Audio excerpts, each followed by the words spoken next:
Punta naman po tayo sa Ho Chi Minh City, Vietnam. Nandun si kapatid na Ryan Robles kasama na ating mga panauhin. Go ahead, Vietnam, please. Maraming salamat po sa Diyos, kapatid na Eli at kapatid na Daniel.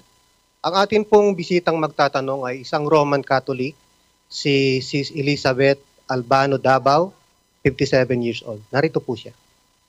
Magandang gabi po. Kasi po dati ang naririnig ko po sa na nasa Bible, ang si Eva at Adan, ang kumbaga, doon po tayo nanggaling lahat. Tapos po, lahat po dati magkakamag-anak. Pero dati po, 'di ba nagiging mag-asawa sila, nagkakaroon ng relasyon. Pero bakit po ngayon, sa panahon po ngayon na ayon po sa batas ay hindi na po pwedeng maging mag-asawa? Batas ng tao, kapatid, at sa batas ng Diyos ngayon, bawal talaga mag-asawa ang magkamag-anak. Nasa batas yan ng ating konstitusyon up to the third degree of consanguinity at 3 grado sa dugo. Kaya bawal mapangasawa mo sa batas, bawal mong mapangasawa kapatid mo, nanay mo, o tatay mo, bawal yon, o pinsan mong buo. Kaya to the third degree of consanguinity. Di ko alam masyado batas, pero ang alam ko bawal yon. Sa Biblia, bawal din yon. 18:6 ng Levitico. Huwag lalapit ang sino man sa inyo sa kanino man sa kanyang kamag-anak na malapit upang ilitaw ang kanyang kahubaran. Ako ang Panginoon. Bawal ng Diyos yon, yung kamag-anak na malapit, huwag kang lalapit para ilitaw ang kanyang kahubaran. Ako ang Panginoon, sabi ng Diyos. Ngayon, ang tanong doon, which is a logical question, bakit nung araw ang napangasawa ni Cain at saka yung mga anak ni Eva, nagkapangasawahan sila, mga magkakamag-anak? Ganito yon, kapatid na Elizabeth. Babasahin ko sa iyo ang Santiago 1:17. Ang bawat mabuting kaloob at ang bawat sakdal na kaloob ay pawang buhat sa itaas na bumababa mula sa Ama ng mga ilaw na sa kanya'y walang pagbabago ni kahit anino man ng pag-iiba. Yung Ama, yun lang ang walang pagbabago. Ang tawag sa Grego na Biblia, yung paralagey. Ang kahulugan nun, transmutation. Ang Diyos lamang ang hindi nagkakaroon ng transmutation. Ang kahulugan, kapatid, ng transmutation, ganito.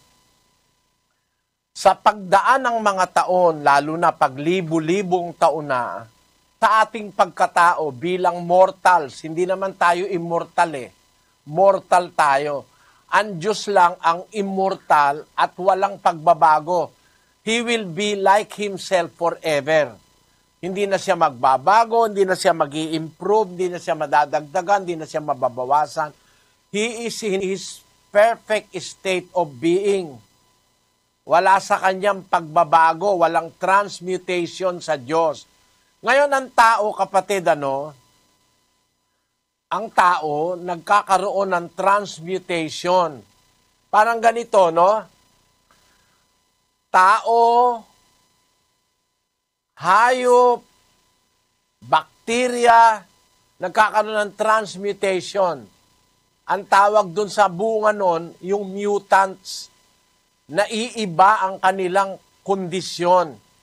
Parang yung bakterya ngayon, halimbawa, kakainom ng antibiotic, yung mga bakterya nagiging resistant, nagtatransmutate, lumalakas ang kanilang panlaban sa antibiotic na iniinom ng tao. Kaya ngayon, pagkainom ka ng inom na antibiotic, dadating ang panahon, hindi na tatalab doon sa bakterya yung antibiotic na iniinom mo kasi nagtatransmutation Ang ibig kong sabihin doon ganito, kapatid. Sa ating mga tao, habang tumatagal ang panahon, nagkakaroon na ng transmutation o pag-iiba-iba ng ating bodily constitution, yung ating katawan, yung ating pagkatao, nagkakaiba-iba na. Kaya dahil sa transmutation, merong nagiging itim, meron namang nagiging puti, meron nagiging pula, meron nagiging dilaw, kagaya ng mga Chinese, parang dilaw, ang mga Indian, pula, ang mga Amerikano, puti, ang mga negro naman ay black. Bunga yan ng transmutation in us. Sa pagtagal ng mga panahon, libo-libong mga taon, nagkakaroon ng pagkakaiba-iba ang tao. Kaya, dahil sa transmutation na yon, pagka ikaw ay kamag-anak mo ang napangasawa mo, ay nagkakaroon ng defects, ng birth defects, karaniwan sa ipinanganganak ng magkapatid na naging mag-asawa, abnormal. Bakit ganon? Nung umpisa, wala namang ganon. Kasi nga, nagkaroon ng tao ng transmutation. Sa pagsasalit-sali ng mga lahi, humina na yung ating sistema ng katawan. Dahil sa mga chemical, sa kinakain, sa environment, marami na ngayon depekto ang ating pagkatao. Kung mag-aasawa ngayon yung magkamag-anak, yung mga depekto na yon magmamanifest. Kaya karamihan sa mga anak ng magkapatid, abnormal. Minsan ang isip, kulang.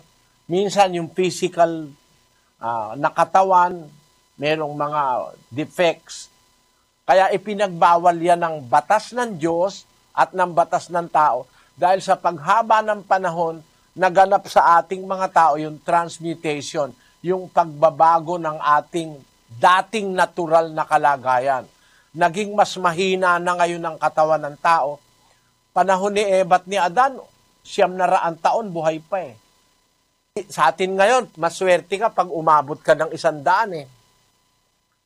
Dahil nagkaroon na nga ng paghina ang naturalesa ng tao dahil sa tinatawag na mutation o transmutation. Yun ang isa sa mga scientific na dahilan kung bakit ipinagbabawal ngayong mag-asawa sa kamag-anak na malapit dahil nga nagkakaroon ng mga depekto. Napatunayan yan ng siyensya. Sa Biblia naman, kaya ipinagbabawal ng Diyos mag-asawa ka sa isang kamag-anak na malapit, kasi para ang tao mag-asawa at dumami ang lahi ng tao, hindi doon sa paraan na magkakaroon ng depekto. Kasi kung ang magiging mag-asawa, puro magkapatid, magpipinsan, ang maipoproduce ng mga tao, may mga depekto. Nakikita ng Diyos yun eh. Kaya pinagbawal niya later. Nung umpisa, hindi bawal. Magpapakarami nga sila magkakamag-anak eh. Pero nung matagal na ang lahi ng tao, kasi ngayon, kapatid, humigit kumulang ang lahi ng tao, meron ng 6,000 taon hanggang 7,000 taon, napakarami ng pagbabagong nangyari dahil sa mga pagbabagong nangyari sa mundo, nagkaroon ng maraming man-made chemicals, nagkaroon ng mga transmutation sa mga genes ng mga tao, sa mga DNA, kaya bawal na ng Diyos ngayon yung mag-asawa sa kamag-anak na malapit. At mas maganda naman kasi, ang mapangasawa mo ay hindi mo kamag-anak na malapit para hindi maglalaban yung inyong dugo, maging malusog ang inyong mga anak. Ganon yon kapatid na Elizabeth. Sana naunawaan. Brother Eli, we have also a Vietnamese visitor. She is a Christian. Her name is Madelina, 32 years old. Hello, my name Nga, and I am Vietnamese. You can call me Madeline. And now my question is, who is a real father of Jesus? This is a broad question that needs a broad answer, Sister Madeline. First, the reputed father of Jesus in the flesh was Joseph, the husband of Mary, but it is not so. Let us read the story about the birth and the conception of Jesus Christ. In the book of Matthew chapter 1 verses 18 to 21, it says, Now the birth of Jesus Christ was on this wise. When as his mother Mary was espoused to Joseph, before they came together, she was found with child of the Holy I want Ghost. you to note that, Sister Madeline, when his mother Mary was espoused to Joseph, the word espoused there in Greek implies Joseph and Mary are already engaged, promised one to another. They have that mutual understanding that when the right time comes, they will be husband and wife. But before they came together, Mary was found with child of the Holy Ghost or the Holy Spirit, which caused the existence of a child in the womb of Mary is the Holy Spirit. It is not caused by the knowledge of Joseph unto Mary, or was not caused by sexual intercourse. Mary was found great with child by the Holy Spirit. It is the Holy Spirit. You see, to understand this verse, the Holy Ghost or the Holy Spirit making Mary pregnant must not be understood with malice, because there are religious sects or religious denominations that implies that there was a sexual intercourse between Mary and the Holy Spirit. That is a very grave blasphemy against the Holy Spirit. When the Bible says she was found with child of the Holy Spirit or the Holy Ghost, it means that it was through the power of the Holy Spirit that the child existed for the first time in the womb of Mary. The fertilization that came inside the womb of Mary is caused by the power of the Holy Spirit. To understand this, let us read Genesis 1, verse 2. And the earth was without form and void, and darkness was upon the face of the deep. And the Spirit of God moved upon the face of the waters. Spirit of God in the creation of the earth is the force or the power that moved upon the face of the water. We will understand that in that time, the earth was without form and void. It is just a globe of waters, and the Holy Spirit or the Spirit of God moved upon the face of the waters.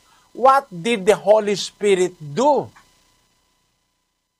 in the globe of waters? What did the Holy Spirit do? In Psalms 104 verse 30, it says, Thou sendest forth thy Spirit, they are created, and thou renewest the face of the earth. the face of the earth, the terrain of the earth, was the creation of the Holy Spirit. Because we must understand that in the beginning, the earth was without form and void. It was only a globe of waters. But the Holy Spirit moved upon the face of the waters, implying that the Holy Spirit is doing something there, the face of the waters. And according to later revelations in the Bible, through the Holy Spirit, God renews the face of the earth. So the formation of valleys, mountains, plains, rivers, bodies of waters, the sea, and everything that we see now on earth is the doing of the Holy Spirit. That same Spirit was the power who caused the state of being pregnant in the person of Mary. It is the Holy Spirit that, through His power, that fertilized that particular egg in the womb of Mary.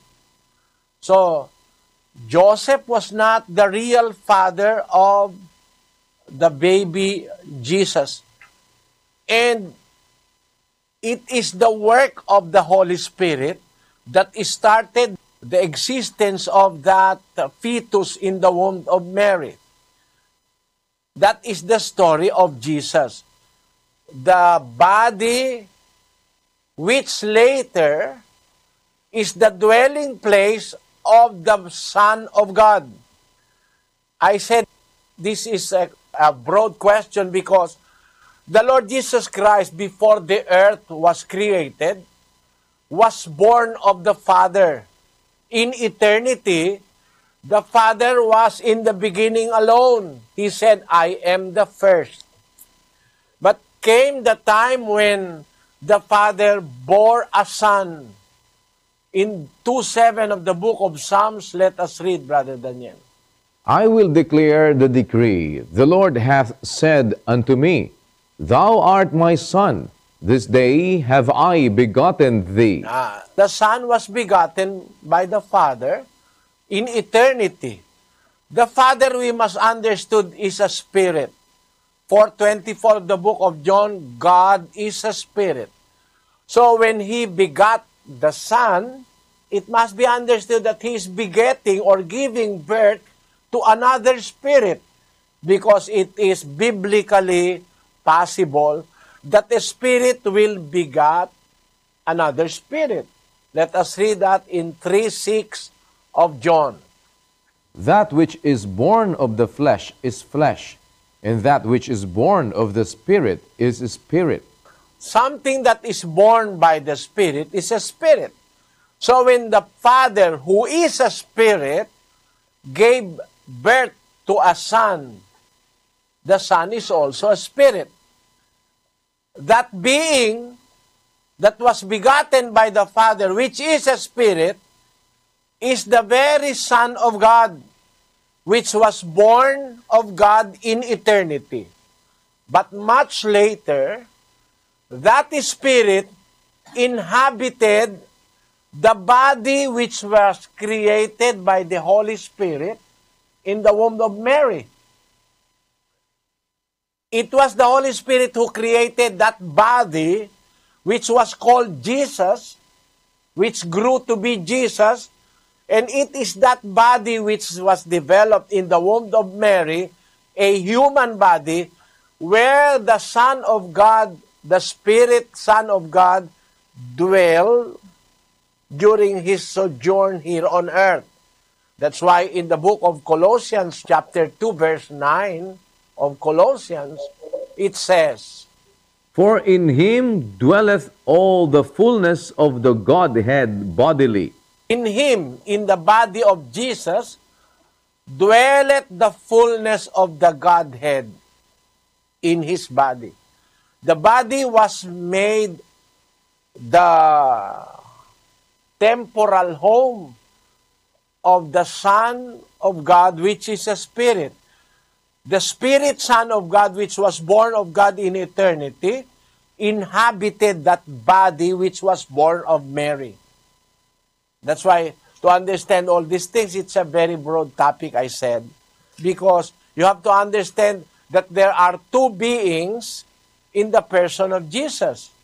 The body which was born of Mary, and inside the body is the Spirit which is called the Son of God, which inhabited the body which was born of Mary.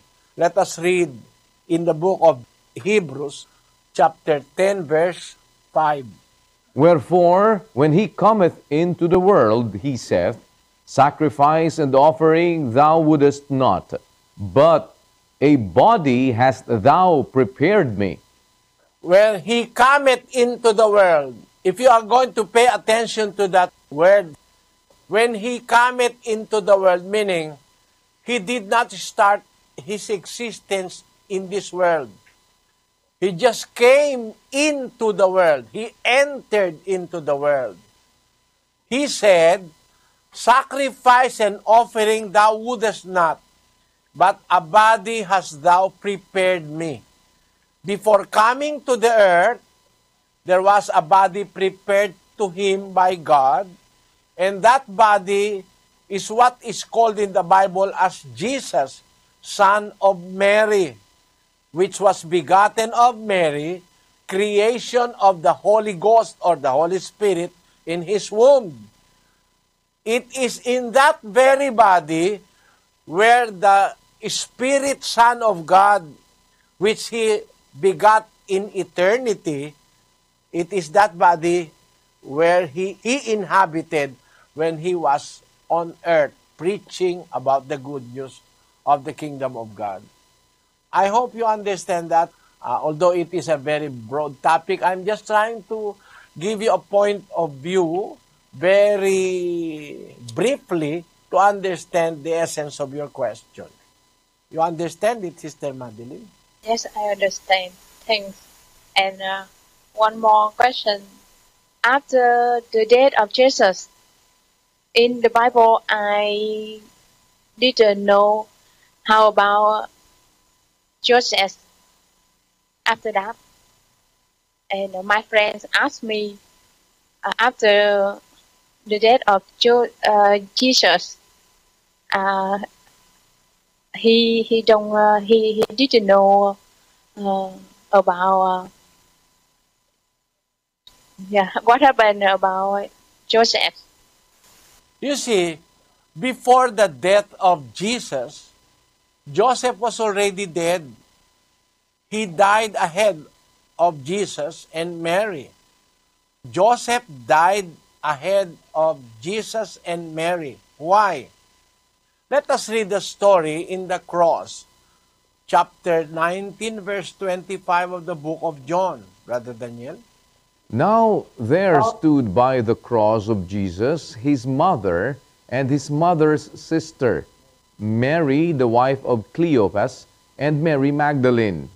When Jesus therefore saw his mother and the disciple standing by, whom he loved, he saith unto his mother, Woman, behold thy son. Then saith he to the disciple, Behold thy mother. And from that hour, that disciple took her unto his own home. When he was on the cross, there were people there beside him. His mother, his mother's sister, which is also called Mary, the wife of Cleopas. And there was also Mary Magdalene in there. So there were three Marys beside the cross. One is Mary, the mother of Jesus. One is another Mary, the sister of Mary, the mother of Jesus, which is the wife of Cleopas. And another Mary by the person of Mary Magdalene. Now, Jesus saw his mother and one of his disciples standing by. That disciple whom he loved. And that beloved disciple was John. That's why he is called John the Beloved. The Lord Jesus Christ loved this disciple very much. It is the disciple that leans to his breast when they are doing the supper. That is in the Bible. John was the beloved disciple or apostle. When Jesus therefore saw his mother and the disciple standing by, whom he loved, he said to his mother, Mary, he said, Woman, behold thy son. Because Jesus is the son of Mary, but he is now dying in the cross. That's why he is saying to Mary, Behold thy son, woman. As if he is saying, he will be my substitute for you.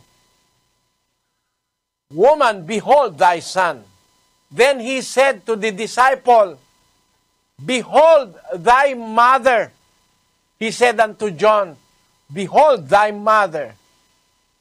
Why?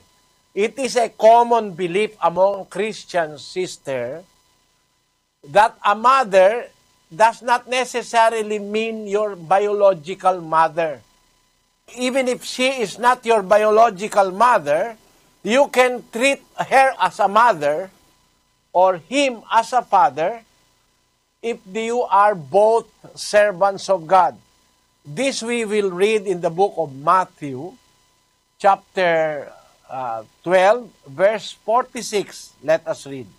While he yet talked to the people, behold, his mother and his brethren stood without, desiring to speak with him. Then one said unto him, Behold, thy mother and thy brethren stand without, desiring to speak with thee. But he answered and said unto him that told him, Who is my mother, and who are my brethren?